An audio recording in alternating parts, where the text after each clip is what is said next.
Hello everybody, in today's video we're going to be talking about a quick snowstorm for parts of Wyoming and South Dakota, which will be coming out of the northwest. So we'll have a little bit of mountain snow in areas like Washington, Oregon, Idaho, and Montana, and then it'll transition to lower elevation snowfall in areas like Wyoming and South Dakota, where we could even get up to 3 to 5 or even more inches of snowfall. We're going to have your snowfall forecast at the end of today's video, so make sure you are staying tuned all the way until the end. So here's a look at what the current National Weather Service page looks like, and it is actually quite active, especially in the southeast and in the northwest. We have some winter weather advisories in effect for a little bit of Washington, California, Montana, and Wyoming. We have winter storm watches for Northern California, and then some frost advisories for parts of California, Tennessee, Georgia, and North Carolina.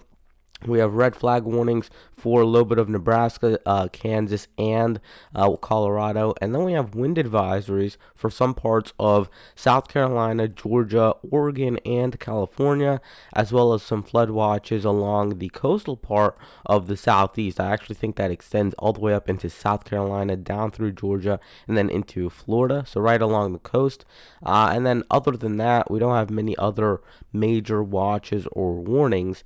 Yesterday we had a high temperature of 95 degrees, 17 miles east of Brawley, California. The low temperature was 9 degrees at Mount Washington, New Hampshire. The highest rainfall report was 3.96 inches in Big Cypress, Florida, and there were no snowfall reports yesterday. So let's start talking about this quick storm.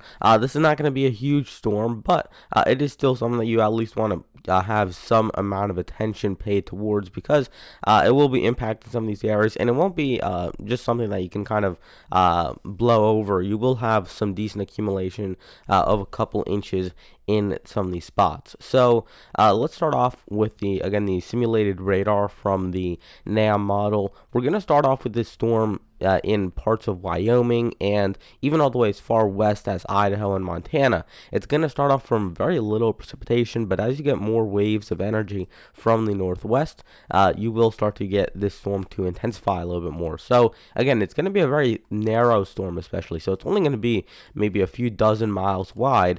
So at its thinnest, it might only be the size of one county in South Dakota or Wyoming. So it's not going to be an overly huge area, but it will be within that area. You will have some decent accumulation. Right now, we're pinpointing this area for the highest snowfall, but of course, that could move a little bit further to the south, like some models are showing, which would be the European model and even the GFS model. And then we have the higher resolution models, which are actually bringing this to the north. So I'm going to trust the high resolution models like the NAM and the RGEM a little bit more than the lower resolution, the GFS, the European, Canadian, things like that, just because, again, they are lower resolution, so they are going to be focusing more on broader things. And then when you get into that 60-hour time frame, that's when you start to really pay more attention to the high resolution models. So you're going to start off with a mix of rain and snow. I don't think we're going to have too many issues, unlike some storms that we've had in Nebraska, Kansas, where you did have more issues with some of the melting of the snow.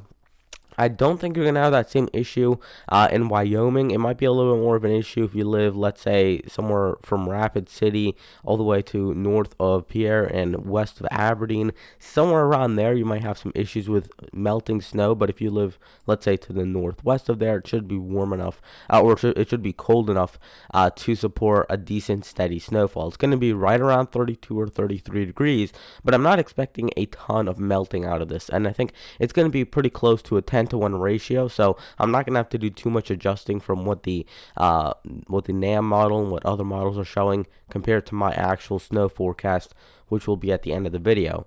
So this is as of Monday morning. And we're looking at right around 12 a.m., 1 a.m. Mountain Time and Central Time in these areas. We're dealing with some mixed rain and snow. Moving this on, it does turn colder. So we're overnight by this point. You're around 3 a.m. Mountain Time, 4 a.m. Central Time on Monday morning. And you can see that we do have some of that snow continuing to develop north of Rapid City, so north of the Black Hills by this point.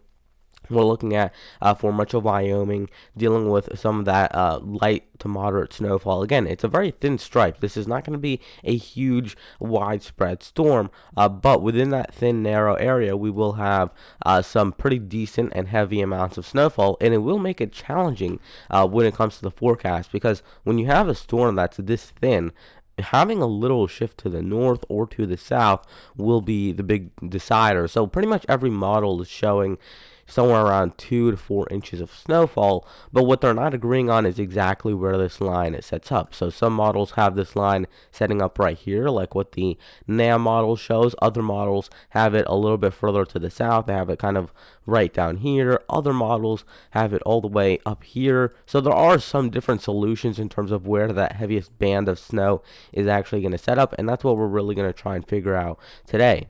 We do see that more of that snow, or more of that rain, converts to snow into areas like western South Dakota and northeastern Wyoming. And again, by this point, it is coming down at a pretty heavy clip. I would say this is more around half an inch to an inch per hour. It's going to look darker on the map than or it's going to look like it's coming down heavier on the map than it is in when it actually happens. So there isn't too much contrast, unfortunately, with this website. That they don't really put too much of a contrast between, let's say, maybe half an inch an hour to an inch per hour. So they really don't put too much difference on the color scheme there. So it is hard to tell. But in this case, it's looking at like more of maybe 3/10 of an inch an hour, maybe half an inch per hour. I don't think it'll be that heavy. I don't think it's going to be reaching 1.5, 2 inch per hour levels, even though it might seem like that when you look at some of these maps and they have the very deep shades of blue. Sometimes the NAM model especially does like to overdo some of these smaller storms. So moving this on, here would be by around 9 a.m. 9 a.m. Mountain Time, 10 a.m. Central Time, for this event. You can see that we're having over western South Dakota, northeastern Wyoming, southeastern Montana, some amount of snowfall, moderate to at times in local areas, heavy snowfall in some of those spots. But I think for the majority of areas, it's going to be moderate snowfall. Again, it's going to be a quick 2 to 4, 3 to 5 inch type of storm, and then it'll be done with. It's going to be over with basically from when it starts to when it ends should be about 12 hours. So if it starts at midnight, it's probably going to end around noon. If it starts around 6 a.m., it's probably going to end around 6 p.m. It's going to be one of those quick, fast-moving storms. It might take up the majority of your day, but once you get past that, you just have to basically shovel out the snow, and then the next day you're pretty much done with the storm. It's not going to linger on too much. You can see it moves on quickly. Northern South Dakota, southern North Dakota dealing with some snowfall. This would be by 1 p.m. Central Time, 12 p.m. Mountain Time, and that would basically wrap up the storm. After that, it would move into Minnesota, and it would be too warm there. As you can see on the temperature map, it's not cold enough in Minnesota to really, unless you're looking at the northwestern part of the state. But for the majority of Minnesota, it's going to be maybe just a couple degrees too warm. So once it moves into central Minnesota, which is where it would be going on the NAM model, it would be way too warm for it to actually see any snowfall. So you might see a little bit of light snow breakout on the other side of that North Dakota border, but I don't think it'll be transpiring anywhere into central Minnesota, or for that matter, probably not even into the southeastern half of South Dakota either. So it's really going to be that northwestern part of the state, southern North Dakota, northeastern Wyoming. That's really going to get in on the snowfall, and the reason that is because look at this thin area that's at 32, which you can barely see that difference in color, but there's a small difference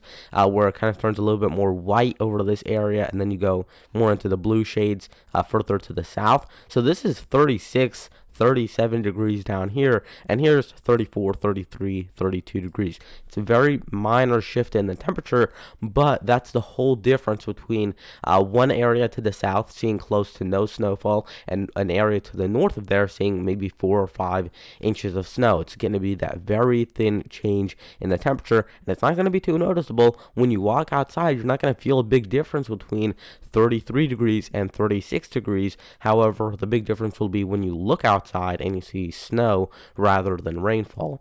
Now, if we look at the total snowfall map from the NAM, and we're going to look at a couple other models, you can see that we're looking at, again, anywhere in that blue color, 2 to 6 inches. In the purple, that's where you're looking at 6 or more inches. We have a decent stripe of 2 to 6 inches of snowfall. I do think that some of the purple colors, I think you will have some pockets where you get up near 6 inches. I'm not sure if it'll get above 6 inches. However, just don't think it's going to last long enough. I don't think that you can sustain half an inch per hour snowfall rates for over 12 hours in order to accumulate more than 6 inches of snowfall. So if you're just doing the pure math, if you look at half an inch per hour, you would need to sustain that for 12 hours straight. And I don't think that's actually going to happen. I think it'll probably be closer to 5 inches when it's all said and done with over many of these spots. So I think the NAM is overdoing it a little bit just because when you're looking at the snowfall rates, it's hard to see how the storm is going to linger on that long to allow 6 inches to actually accumulate. If you look at some other models like the European model, and the other global models, they're showing right around 2 to 3 or 4 inches. So it's a similar amount of snowfall, maybe not as heavy as the NAM, but the main difference is where it's happening. So this is the same system, but it's happening further to the south. So here's the European model, and just based off memory, the NAM model was somewhere up here. So the NAM model is pretty far to the north compared to the European model, but looking at a couple other models, you can see that the RGEM, the high resolution Canadian model, pretty much right in the middle. So I'm gonna go with what the global with the high resolution models like the RGEM and the NAM model are showing, because they are the shorter term models. The global models are focusing in on pattern changes, the upper air dynamics of how this is all gonna affect the pattern going on. But the NAM model, the RGEM, things like that are really just focused in on the surface precipitation and figuring out how that's gonna actually turn out. So when it comes to things like this, I am going to focus on the high resolution models, especially if there's a discrepancy. If I were to show you the GFS as well, it would be taking a fairly similar track to what the European model is showing, actually a little bit further to the north. So pretty much a mix of the RGEM and the Euro. So you can go through this all day. You can find 20 different models and continue to compare models, but at the end of the day, that's not what's actually, none of those models are going to be 100% correct. So you at one point, you just want to kind of limit yourself to a couple of models and then look at why that's happening and then try and figure out what you expect to happen. Here's my forecast from Sunday through Monday, and there is the outside chance that this might linger into Tuesday morning. However, I don't think that's too likely. I'm expecting mountain snow into western Wyoming, northern Idaho, western Montana, and then you also get up into Oregon and Washington, and you might even get a little bit of low elevation snowfall into those areas. So eastern Washington, eastern Oregon, it's not going to all be the high elevations getting the snowfall, but I'll just paint a broad brush of mountain snow through there. I'm not going to go through and pinpoint each individual mountaintop and give a snowfall forecast for those areas. If you want to, go to the National Weather Service page. They have very detailed forecast. You can click on your exact area pretty much down to the street level, and they'll give you a customized forecast based on a bunch of the model data and things like that. And it's really useful, especially for high elevation areas. It takes into account the elevation, so they'll give you a specific forecast like 7 to 12 inches of snowfall in the morning, 3 to 6 inches in overnight. That's something that I just personally will not be able to provide on such a broad basis. So go to the National Weather Service page, go to your local weather office, and then once you go onto the website, you can click anywhere on that map, and if you click on your area, it'll give you a forecast with the amount of snowfall. So that's what I recommend on doing. Even if you're not in a high elevation area, those forecasts are still very useful. Even in non-snow events, even when you're just wanting to plan out your day, it does go through the evening and the morning forecast, which can be very, very useful. So mountain snow, some of those areas will be getting up over a foot of snow in those spots. Less than 3 inches, there's a couple areas, one for northeastern Montana, as well as for a couple other areas in Idaho, Utah, and Wyoming. Those areas probably dealing with less than an inch of snowfall, but I do still want to mention it because it is cold enough in those areas that it will probably stick. So I wouldn't mention that if this storm, if some of the models, let's say if we had a storm in Iowa or Missouri at this same time of the year, and there was a model showing just a coating of snowfall in central Missouri, I would not show that on the screen because that would probably not stick to the ground. But in this case, because it's northern Montana, and because if you look at the temperature maps, it is cold enough for that to stick, I am going to mention it. Probably just less than an inch of snowfall, nothing too crazy, but it will probably stick at least a little bit to those grassy surfaces. And then I have that stripe through Wyoming and northern South Dakota of less than 3 inches. I took more of a southerly approach compared to the NAM, but I also took even maybe a little bit of a southern approach compared to the RGEM model. So I'm kind of looking at a mix between the global and the high resolution models and what they're showing. And then 3 to 5 or more inches of snowfall for the majority of areas. It's going to be just around 3 or 4 inches, but I don't want to leave out the possibility that some areas might get above maybe 5.5 to 6 inches of snowfall. So that's definitely possible, and that would be for western South Dakota and maybe even the northeastern corner of Wyoming.